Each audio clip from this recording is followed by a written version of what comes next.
오늘 제목은 악함이 커 보여도 그런 말씀입니다. 천사가 타락해서 마귀가 되고 그리고 하와가 하나님을 섬기는 자리가 아니고 하나님처럼 되려고 선악과를 따먹고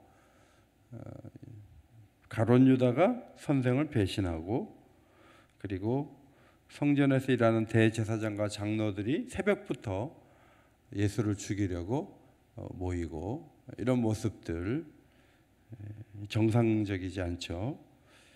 모든 천사는 하나님을 섬기기 위해서 만들어졌고 아담과 하와는 오로지 하나님만 예배해야 했고 유다는 교회의 일꾼이 되어야 됐고 성전을 섬기던 대제사장과 장로들은 메시아를 환대하고 큰 헌신자가 되어야 했습니다.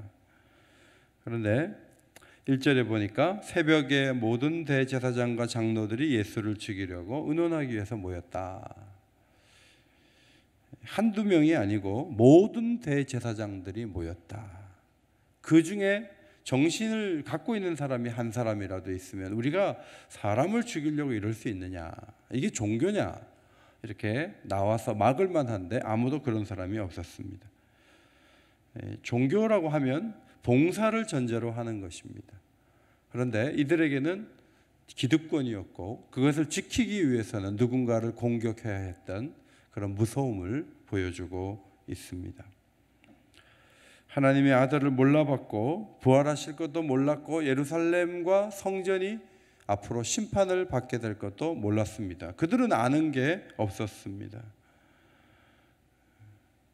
심판받을 죄를 짓는 일에 가장 앞장서서 누군가를 위해 기도해주고 도움을 줘야 될 사람들이 심판을 앞당겨오는 무서운 잘못을 범했습니다. 하나님 안 계신 성전 같은 성전에서 그들은 예배만을 이어갔습니다. 오로지 자신의 권한을 유지하는 데만 관심을 기울였는데 어느 날 유다가 협조자가 되어서 선생을 팔겠다고 했습니다. 무릎을 쳤고 너무 잘됐다 이렇게 생각을 했는데 그 유다가 예수를 체포하자마자 와가지고 없는 일로 하자. 나의 인삼십 안 받아도 된다 이러고 나왔어요. 그때 4절에 보면 그것이 우리에게 무슨 상관이냐? 네가 당해라. 그렇게 얘기를 했어요.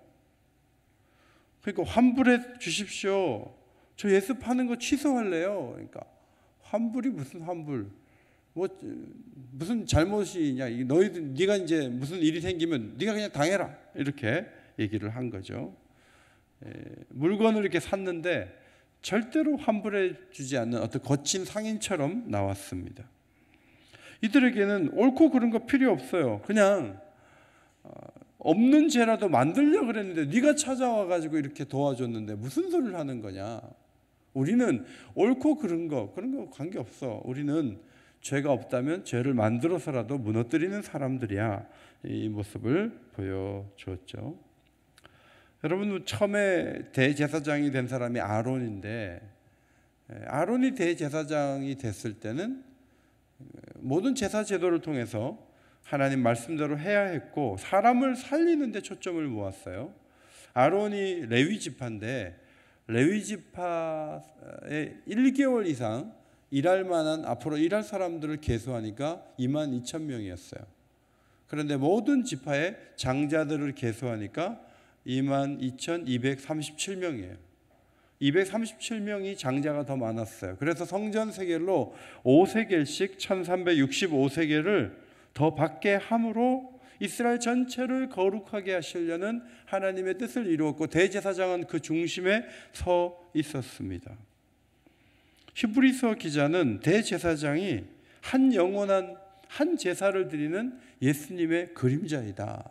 그래서 대제사장이 원래 죄를 속하시는 예수님을 의미하는 거예요. 그런데 그 대제사장이 양을 잡듯이 예수를 잡으려고 지금 나오고 있는 기가 막힌 모습을 우리는 볼 수가 있습니다. 종교의 이름으로. 성도 여러분, 우리가 오는 금요일이면 성찬을 받는데 신앙의 이름으로 모여가지고 누구 나쁘다고 말하고 누구 욕하고 신앙의 이름 모여가지고 누구 용서를 안 하고 이런 모습은 하나님으로 하여금 이 대제사장들과 장로들을 떠올리게 하는 문제일 수가 있는 거예요. 자신의 행위를 합리화하면서 옳고 그른 것은 관계없이 목적만 이루면 된다는 종교를 만들거나 그런 마음을 강화하는 길로 걸어가는 것은 하나님이 가장 싫어하는 모습일 수 있어요. 그래서 특별히 이 성찬식을 앞두고 신앙의 이름으로 합당하지 않은 모습을 행한 게 뭔가. 저는 어제 기도하면서 타이핑을 해봤어요. 내가 목사로서 합당하지 않고 행한 게 뭔가 하나하나 기록을 했는데 흘러나오더라고요. 그런 것들을 이제 회개할 필요가 있어요. 회개하고 씻어주시고 정결케 하셔서 성찬을 받을 수 있도록. 사람을 살리려고 하는가? 사람 살리는 데는 관심 없고 그저 내 기득권, 내가 주장하는 것, 내 기분, 내 감정, 내가 갖고 있는 기준, 이거 붙잡으려고 내가 이상한 행동을 하는 것은 아닌가? 내게 지금 무엇에 대해서 내가 열심인가? 그것을 돌아볼 필요가 있다는 것입니다. 두 번째로 이 스스로 뉘우친 유다의 오판에 대해서 말씀드리고자 합니다. 유다는 예수님을 거래할 때 은을 한 100개나 주시죠, 이렇게 말하지 않고요, 대제사장들과 저 일행들이 주는 대로 받았는데 그게 은 30이었어요. 그 은 30을 왜 줬느냐 하면 구약 성경을 보면 은 30은 기가 막힌 돈이었습니다. 출애굽기 21장 32절이에요. 같이 한번 읽겠습니다. 시작. 소가 만일 남종이나 여종을 받으면 소임자가 은 30세겔을 그의 상전에게 줄 것이요 소는 돌로 쳐서 죽일지니라. 어느 집에 소가 뿔이 나가지고 그냥 지나가던 사람을 콱 받았는데 그게 우리 집 종이에요. 그러면 종이 죽으면 저쪽 주인이, 소주인이 나한테 은 30을 주는 거예요. 그러니까 예수님을 어느 정도로 봤냐 하면 노예 정도로 본 거예요. 불의의 사고로 죽은 노예 배상금 정도로 우리는 너의 예수를 본다. 그 뜻이에요. 그게 무슨 돈인지도 모르고 받아온 거예요. 헐값에 넘긴 거예요. 베드로는 통곡하고 어디론가 가버렸는데 유다는 자신의 행위를 후회했고 돈을 돌려주려고 했어요. 선생님 풀어달라고 그랬어요. 유다가 어떻게 하루도 안 돼갖고 그렇게 휙 변해가지고 돈을 그렇게 가지고 왔을까? 돈이 적었는가? 여러 가지 이론들이 있는데 그 중에 하나는 유다가 열심당원이었다는 거예요. 무장 봉기를 해서라도 로마를 압제하는, 저 로마를 이겨내야 된다 하는 열심당원이었는데 예수님이 대단한 능력을 갖고 있는, 예수님이 이 정치적이지 않은 그 모습을 보면서 체포하는 상황이 되면 예수님이 천사들을 좀 데리고 와가지고 로마를 뒤엎을 수도 있다는 계산을 했다는 거예요. 그래서 유다가 돈 욕심이 있어서가 아니라 예수님을 자극해가지고 예수님으로 하여금 어쩔 수 없이 힘을 발휘하도록 하려고 그랬는데 예수님이 어린 양처럼 그냥 끌려가시는 거예요. 금방 빌라도에게 넘겨져 버렸어요. 유다가 이게 아닌데, 예수님의 그 사람을 살리는 그 파워, 무리를 걷는 그 능력, 오병이어를 주는 그 힘을 정치적으로 이용해서 그냥 예수님이 대단하게 한번 나서주면 로마군 정도는 아무것도 아닐 텐데 예수님이 그냥 내가 의도하지 않게 그냥 죽어버리는 길로 가네. 이건 아닌데 그랬다는 거죠. 가나의 혼인잔치에서 예수님은 물을 포도주로 만들 의사가 처음에 없었죠. 여자여 내 때가 아직 이르지 아니하였나이다. 아직은 아니거든요. 어머니 가만히 계세요. 그런데 마리아가 저쪽에 가서 무슨 말씀을 하시든지 그대로 하라 이러면서 분위기를 잡고 포도주로 안 만들면 안 될 상황을 마리아가 만들어 놓으니까 예수님이 어쩔 수 없이 물을, 이 도랑어리에 있는 물을, 씻는 물을 가지고 오라는 거죠. 그리고 연회장에 갖다 주라 그랬는데 그게 전부 포도주가 되어버렸어요. 그렇게 주님이 의도는 안 했는데 상황을 그렇게 몰아가지고 가룟 유다도 로마군하고 한판을 버리면 이기지 않았을까? 이기지 않을까? 그렇게 생각했는데 주님이 그냥 양처럼 그냥 사지로 가버리시는 거예요. 죄책감에 어떻게든 원래의 상태로 돌려놔야 된다. 내가 최소한 그 정도는 해야 된다 하고 움직였다는 것이죠. 그러나 이미 늦었어요. 배는 떠났어요. 여러분, 잘못된 신앙인은요, 하나님을 자기의 기대대로 자기 마음대로 움직이려고 한다는 거예요.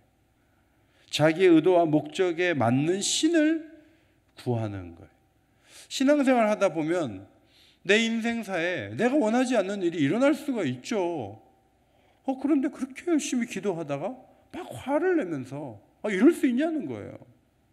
이건 내가 원했던 종교도 아니고 내가 원했던 하나님도 아니라는 거예요. 그러면서 갑자기 막 화를 내요. 여러분, 우리가 이해되지 않는 일들이 세상에 있지만 하나님의 역사 운영과 사람을 들어 쓰시는 방법과 고난을 주시고 때로는 아프게 하시는 방법, 이 모든 것에 하나님의 섭리가 있다고 생각하고 하나님을 기다려야 되고 하나님이 행하신 것에 대해서 이해를 하려고 해야 되는데, 하나님을 막 맞상대해가지고 하나님을 움직이려고, 그것은 잘못된 것이죠. 유다가 스스로 뉘우쳤다고 하는데, 뉘우쳤다는 헬라어 단어 메타메로마이, 이 단어는 회개한다는 단어하고 달라요. 회개한다는 단어는 메타노에오라는 단어예요.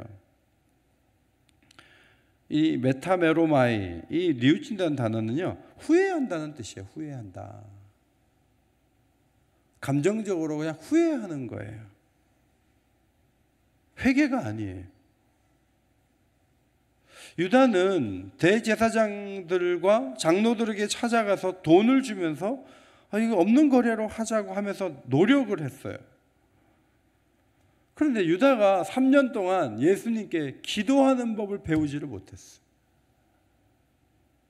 회개를 해본 적이 없는 사람이 이 어려움을 터뜨려 놓고는 수습을 못하는데 하나님께 나가는 길을 몰라요.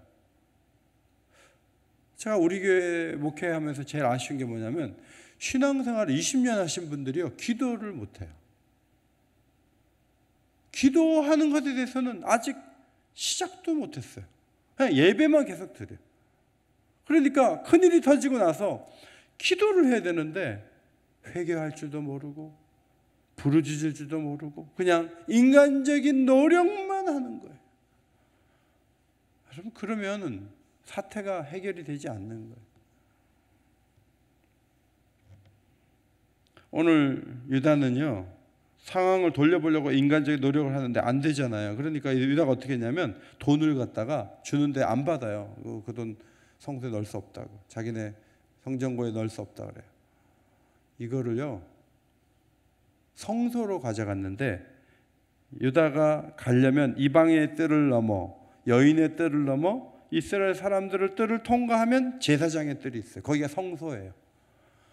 거기 가서 돈을 은삼십개를 확 뿌리는 거죠. 그리고 물러가서 목을 매달고 자살을 했어요. 죽었어요. 이 사람이 돈 때문에 그런 것은 아니구나, 우리가 이제 알 수가 있죠. 근데 문제는 하나님 앞에 나가서 잘못을 고백하지 않은 거예요. 철저하게 회개하지 않은 거예요. 여러분, 밧세바를 범하고 우리야 장군을 죽였어요. 그리고 회개하지 않고 있다가 나단 선지자가 와서 비유를 들다가 그 나쁜 사람이 당신입니다 했을 때 다윗이 회개를 하고 시를 한 편 졌는데, 그것이 시편 51편이에요. 시편 51편. 나를 주 앞에서 쫓아내지 마시며 주의 성령을 내게서 거두지 마소서. 주께서는 제사를 기뻐하지 아니하시나니 그렇지 않으면 내가 드렸을 것이라. 하나님께서 구하시는 제사는 상한 심령이라. 하나님이여, 상하고 통회하는 마음을 주께서 멸시하지 아니하시리이다. 이 다윗은 기도할 줄을 알잖아요. 하나님이 제사 많이 지내는 걸 좋아하는 게 아니라 상하고 통회하는 마음을 가지고 오는 것을 중요하게 보신다. 성도 여러분, 후회만 하면 안 돼요. 그때 그러지 말걸. 그때 내가 참 잘못했어. 지금 생각해도 정말 돌이킬 수 있다면 돌이키고 싶어. 이러면서도 하나님 앞에 나와서 하나님 용서해 주세요. 제가 잘못했습니다. 예수 그리스도의 피로 씻어주세요. 저는 어떻게 할 수 없지만 주님이 다 하시잖아요. 하나님께로부터 좋은 것이 오는 것을 그 사건이 맡고 있고 그 내가 잘못하는 그 일이 맡고 있는데 제가 이 시간 용서를 구합니다. 불쌍히 여겨주시고 모든 죄를 사하시는 하나님의 그 긍휼로 예수 그리스도의 피로 그 죄를 덮어주세요. 용서해 주십시오. 그렇게 기도하면 용서해 주실 줄 믿습니다. 쉽잖아요. 하면 되잖아요. 물론 마음이 아프고 고백하는 게 부끄러워요. 그러나 떠올려서 주님 잘못했습니다. 용서해 주십시오 하면 어쩌면 유다의 죄도 용서하셨을 거예요. 그런데 자기가 책임지겠대요. 자기가 이건 안고 가겠대요. 자기가 죽으면 된다는 거예요. 얼마나 기가 막힌 노릇입니까? 이 고난주간에 우리가 회개할 바가 있습니까? 회개할 때 하나님은 우리 속에서 정한 마음을 창조하시고 정직한 영을 새롭게 하시며 구원의 즐거움을 회복시켜 주실 줄 믿습니다. 회개하면 주시는 거예요. 그래서 회개하는 게 중요하죠. 마지막 마태복음 그 27장 뒷부분에서 이 피밭이라는 단어가 나오고 있죠. 이 피밭에 대해서 구약 성경에 예언이 된 사실을 마태 사도와 누가가 발견하고 이 부분을 적고 있다는 것입니다. 예수님께서 유다를 향해 마지막 성찬식 때 이런 말씀을 하셨었습니다. 인자는 자기에 대하여 기록된 대로 가거니와 인자를 파는 그 사람에게는 화가 있도다. 그 사람은 차라리 뭐하지 않았더라면 태어나지 않았더라면 제게 좋을 뻔하였느니라. 유다가 무슨 짓을 할지 알고 계셨고 유다가 그 사태를 어떻게 매듭지을지도 주님은 이미 알고 계셨어요. 놀라운 사실은 유다의 이 불행한 죽음에 대해서 누가가 굉장히 자세하게 기록했는데 사도행전 1장 18절과 19절이에요. 이 사람이 불의의 삭스로 밭을 사고 후에 몸이 곤두박질하여 배가 터져 창자가 다 흘러나온지라. 이 일이 예루살렘에 사는 모든 사람에게 알려져 그들의 말로는 그 밭을 아겔다마, 아람어로 묘지란 뜻입니다. 아겔다마라 하니 이는 피밭이라는 뜻이라. 이 누가의 조사에 의하면 밭을 사고 이제 그 밭에서 죽은 거죠. 그런데 마태 사도는 그렇게 적지 않고 유다가 돈을 갖다 줬는데 안 받아가지고 성전에 집어 던졌는데 그 은을 거두면서 이걸 어떻게 성전고에 넣느냐 하고 그 든 은을 유다가 가서 목매달아 배가 터져서 죽은 그 밭 주인인 토기장에게 가져가서 우리가 이 밭을 사겠다 했는데 그 밭이 나그네 지나가다가 죽은 사람들 나그네를 묻게 되는 묘지가 되었다. 어쨌든 그 돈의 출처는 이 밭을 산 돈의 출처는 유다가 받은 돈이었다는 데 대해서는 두 기록이 일치하고 있는 것을 보게 됩니다. 구약 성경의 선지서의 첫 번째 책은 예레미야서예요. 그런데 예레미야로부터 쭉 이 기록이 있는데 예레미야의 이 밭을 산 기록이 세 군데 나와요. 세 군데 나오고요. 그리고 더 구체적으로 나온 말씀은 오히려 스가랴서인데 오늘 이 말씀은 스가랴 11장 12절 13절에 기록되어 있는 것을 마태 사도가 잘 풀어서 적었다고 봅니다. 자, 앞에 보시고 한번 큰 소리로 읽겠습니다. 시작. 내가 그들에게 이르되 너희가 좋게 여기거든 내 품삯을 내게 주고 그렇지 아니하거든 그만두라. 그들은 곧 은 30개를 달아서 내 품삯을 삼은지라. 여호와께서 내게 이르시되 그들이 나를 헤아린 바 그 삭슬 토기장에게 던지라 하시고 내가 곧 그 은 30개를 여호와의 전에서 토기장에게 던지고. 예수님이 태어나시기 500년 전에 스가랴 선지자가 있었는데 스가랴 선지자가 하나님 명령에 따라서 성전에 가가지고 토기장에게 은 30을 던지라는 그 말씀을 따라서 은 30을 던진 적이 있어요. 그런데 유다가 은 30을 성소에 집어 던졌어요. 500년 전에 그 유다에 하는 일을 하나님의 명령에 의해서 선지자가 토기장이에게 던졌는데, 놀랍게도 500년 후에 유다가 던진 그 돈이 토기장이에게로 갔어요. 던진 행위와 그 돈을 받은 토기장이가 일치하는 그것을 이 성경을 기록하는 사도들이 찾아낸 거예요.